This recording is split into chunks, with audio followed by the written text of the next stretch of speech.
कहां से हो रहे हैं। अब कोर्ट ने आरोपी मिहिर शाह को 16 जुलाई तक पुलिस रिमांड में भेज दिया है। पुलिस सूत्रों के हवाले से खबर यह भी है कि आरोपी ने यह बात कबूल कर ली है कि जिस वक्त एक्सीडेंट हुआ वही BMW चला रहा था। मिहिर शाह की रिमांड कॉपी के मुताबिक पुलिस मिहिर शाह के मददगारों की भी जांच कर रही है। मिहिर शाह और ड्राइवर को आमने सामने बैठाकर अब पूछताछ की जानी है। एक्सीडेंट के बाद कार की नंबर प्लेट कहां फेंकी गई, इसकी भी जांच होनी है। बाकायदा बताया जा रहा है कि मिहिर की मां और बहनों समेत 12 लोग ऐसे हैं जिनसे इस पूरे मामले को लेकर पूछताछ हो रही है, क्योंकि इन सब पर भी आरोप है कि इन्होंने ही इस सब में यहां पर मदद की। हालांकि दूसरी तरफ आप देखिए, जो तस्वीर इस वक्त आपको दिखा रहे हैं वही पब की तस्वीर है जहां जो इलीगल तरीके से बना हुआ था, जहां पर शराब पी गई और उसके बाद बुलडोजर एक्शन भी यहां पर देखने को मिला।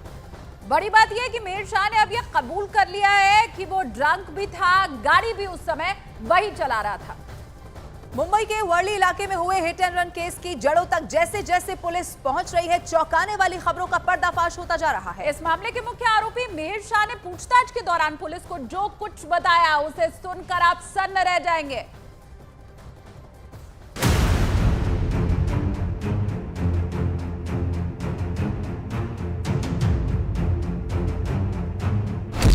Worli hit and run case में सनसनीखेज खबर।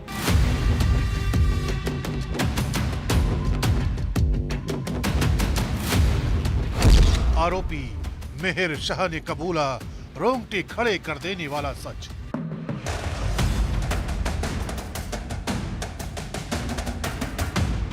मिहिर शाह वो आरोपी जिसने एक परिवार की खुशियां छीन ली। मिहिर शाह वो आरोपी जो कावेरी नखवा की जान लेने के बाद 72 घंटों तक पुलिस से भागता रहा। अब उसी मिहिर शाह की गिरफ्तारी के बाद 16 जुलाई तक उसे पुलिस रिमांड पर भेज दिया गया है।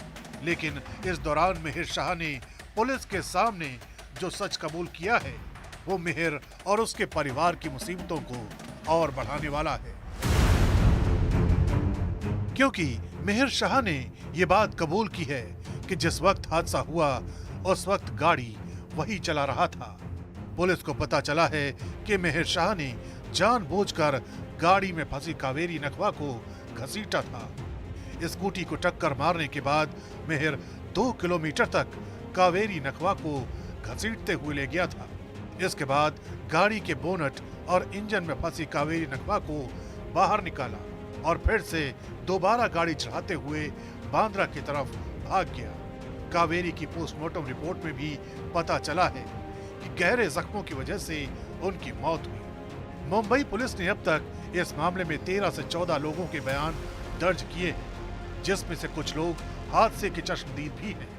और अब खबर ये भी है कि ड्राइवर राज ऋषि विदावत और मिहिर शाह को आमने सामने बैठाकर भी पुलिस पूछताछ कर सकती है, क्योंकि पुलिस ये भी पता लगाना चाहती है कि घटना स्थल पर गाड़ी में लगे शिवसेना के स्टिकर को किसने हटाया।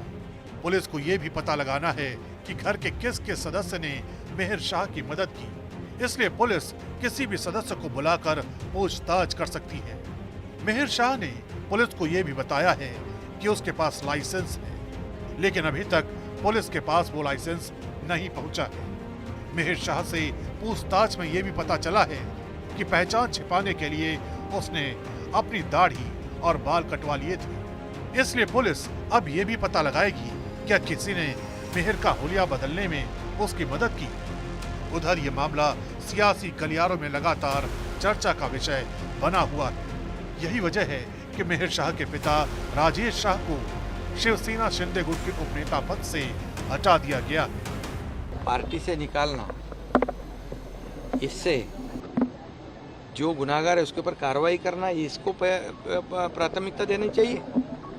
और जो विक्टिम है उनको सपोर्ट करना, ये पहली बात है, वो प्राथमिकता है, उसको प्रायोरिटी देना है। ये पॉलिटिक्स करना है। मैं इतना ही कहूँगा कि कोई भी केस में गवर्नमेंट की तरफ से किसी को भी सपोर्ट नहीं किया जाएगा, किसी को भी मदद नहीं होगी।